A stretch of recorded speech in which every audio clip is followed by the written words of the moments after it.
Extremely busy. Over the weekend we'll probably end up with about 400 aeroplanes here, and then on Monday we've got to get rid of them all in one day. And how do you do that? We allocate slot times, or flying operations allocate them slot times every 2 minutes, so we're looking to depart an aircraft every 2 minutes on Monday. Costing £863 million, the B-2 is undoubtedly the most expensive plane being guided in. But for enthusiasts, you can't put a price on the wide range of aircraft that'll be on show.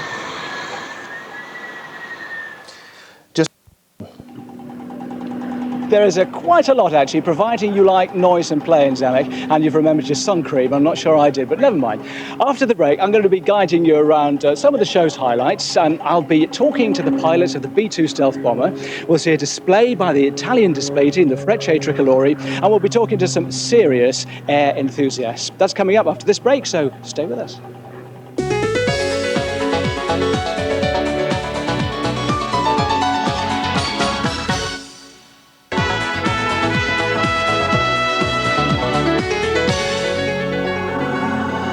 Hello again, here with a special edition of Central News at 6, out on the road in Gloucestershire. In fact, we're at Fairford, and we're celebrating now the 50th anniversary of NATO here at the International Air Tattoo.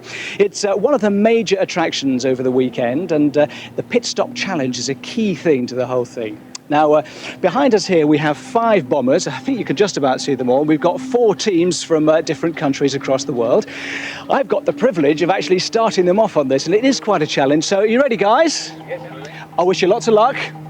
3, 2, 1, off you go!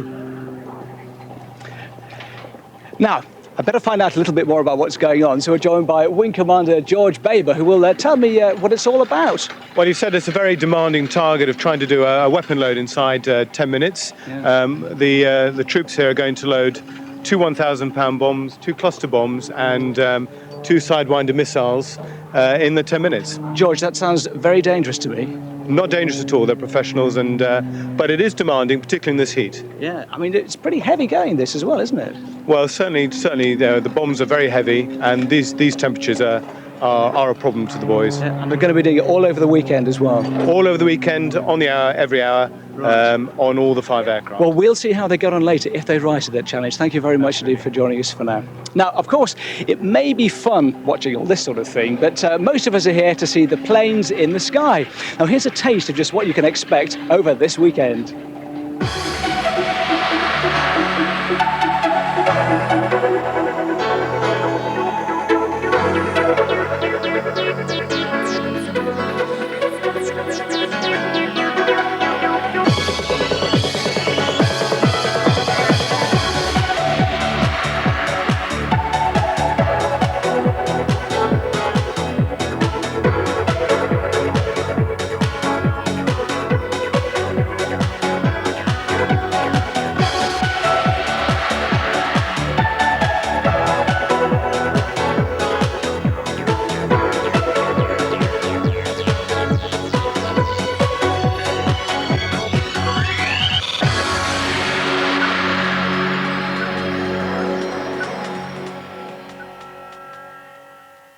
Spectacular stuff, eh? And if we're talking spectacular, then look at this.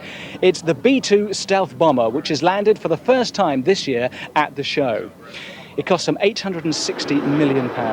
Now, love planes or hate them, you can hardly fail to be impressed by the spectacle of this coming into land. I was in a very privileged position to be able to see this today. Very quiet. It actually looks like something out of one of the Batman films, really. I had the chance a little bit earlier today to talk to the 2 pilots, Omelette and Pug. It's almost like being an astronaut. It's a privilege. Only a select few get to do it, and it's a great job if you can get it. And I was lucky enough to be at the right place at the right time and get it. Extremely enjoyable. Sure. Are you going to have any time to do touring as well while you're here? I hope to on Monday. We don't go back till Tuesday, so I hope we can kick our shoes off and take off the bags and head out and find a few pubs and some of the great places around here to see. So we're impressed by the B-2. It's nice to see that the pilots are impressed by what we've got to offer. Pug and Omelette there. They're not their real names, but the whole B-2 business is shrouded in secrecy, so we have to be a little bit careful. Now, as you can imagine, there's an awful lot of work goes into the smooth running of this show. Gail Downey's been meeting some of the people involved. There's no excuse for working on an empty stomach at this air show.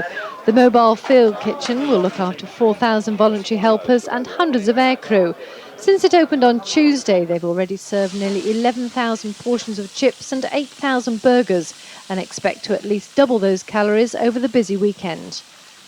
People are out in the outdoors and in this sort of weather all day, so they're hungry and they're thirsty. And really, it's a fuel stop at lunchtime. 500 aircraft in total are expected at the show, and they've been arriving all week. Thousands of plane spotters have secured their place, as have visitors with other reasons for being there. My husband's here, yes. Yeah, mostly, yes. What is the name of the Italian team that does all the aerobatics? Italian. Tricolore. Quite right. Now, once the planes get into British airspace, they're guided by military air traffic controllers at RAF Bryce Norton.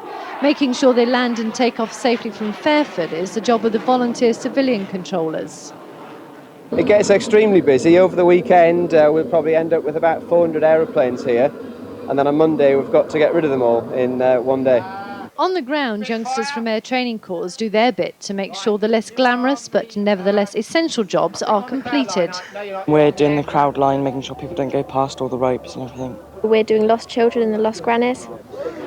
Although the more expensive planes will be the highlight of the show, they're all there to raise money for the RAF's Royal Benevolent Fund, and you can't put a price on that.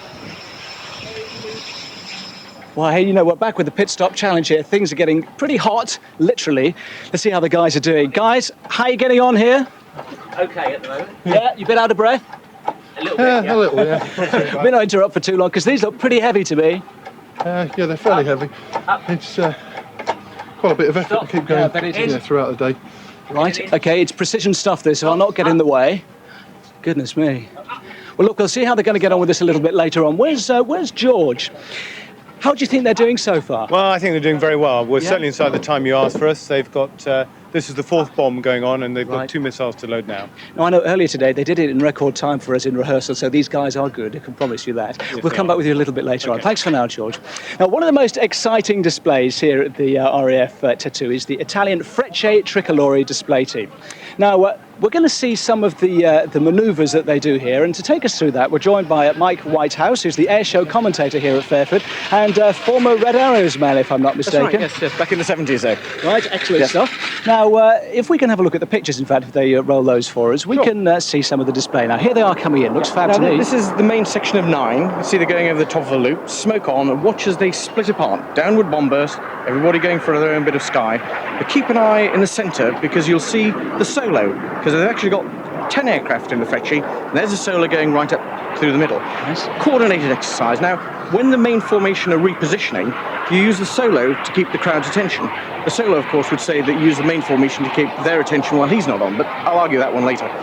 Another manoeuvre where they're coordinating, here's a solo running in, main formation coming in a step-down V, and on Saturday and Sunday, of course, that colour will be the Italian national colours. It'll be very, very spectacular. Two have been coordinated again. So it's the orange, the white and the green. That's right, yes. And of course, as the main formation clear, you've now got a gap. So again, you'll see that the solo will come back, and in this case, performing quite an interesting manoeuvre. It's called a launchevac. Now, in this, the aircraft climbs vertically, and you can see it starting to spiral, apparently, and I say apparently, going out of control. Yeah. All the upward manoeuvring is now completed, the energy is gone, and now he starts to fall back through the smoke. At all times, he is totally in control, but it's spectacular.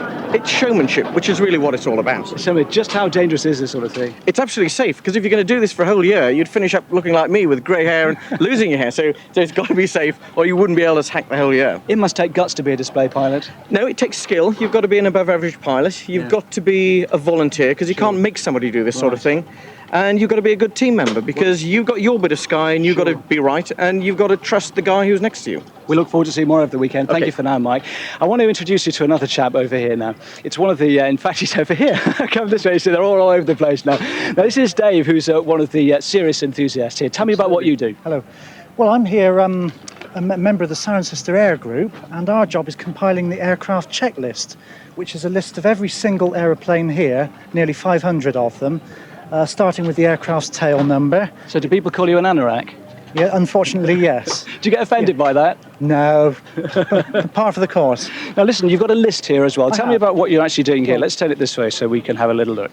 This is actually last year's because we're still in the process of compiling this year's. It'll be printed overnight tonight. What we have is a list of what country it's from, the aeroplane, what type it is, its tail number, and what squadron it's Right, from. you understand all that. This means a lot to you then, does it? It certainly does. We've got to get this right. Look, I'll take your word for that one, Dave. Thank you for telling us that for now. I hope you have a really good weekend. At that point, we must leave it because we're moving on to our next item. Now, let me tell you that one plane I'm sure that Dave certainly will have seen is the Antonov. It's the largest operational aircraft in the world, and our Gail Downey has been for a close-up look. Yes, Wesley. Well, this plane is so enormous, so high that you could actually drive in a double-decker bus and it wouldn't even touch the roof. And by the way, you could also drive in two 40-ton juggernaut trailers side by side.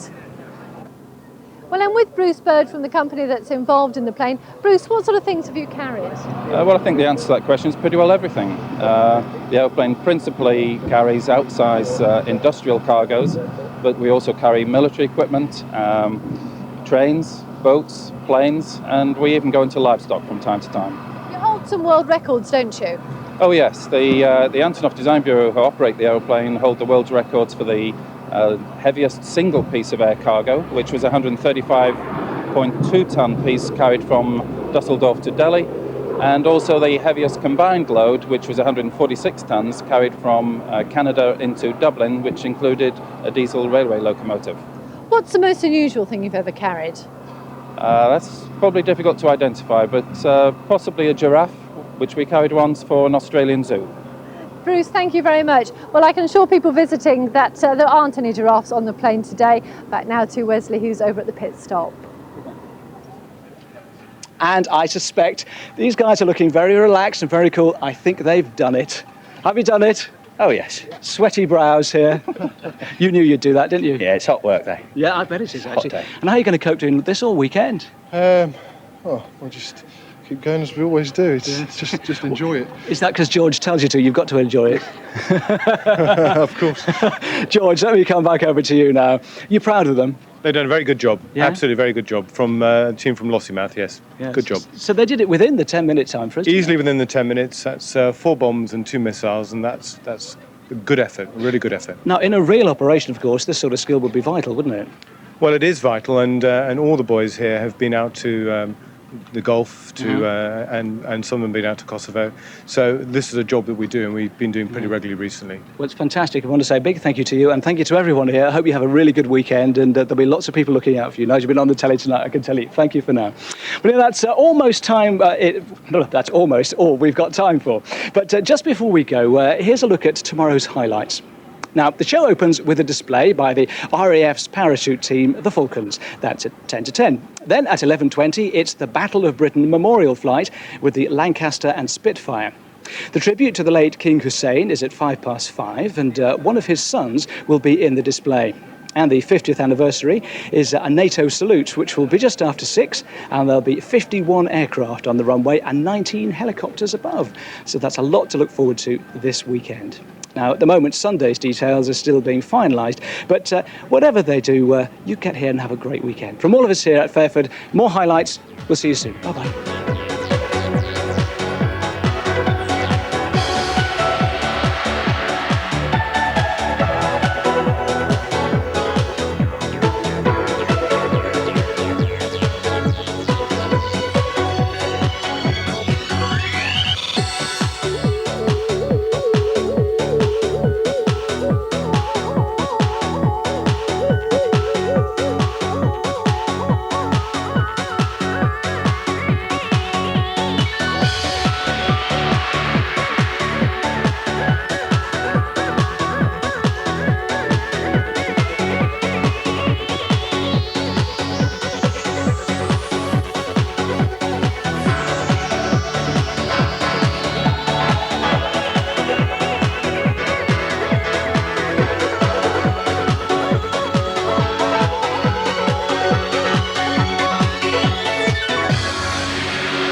Gloucestershire.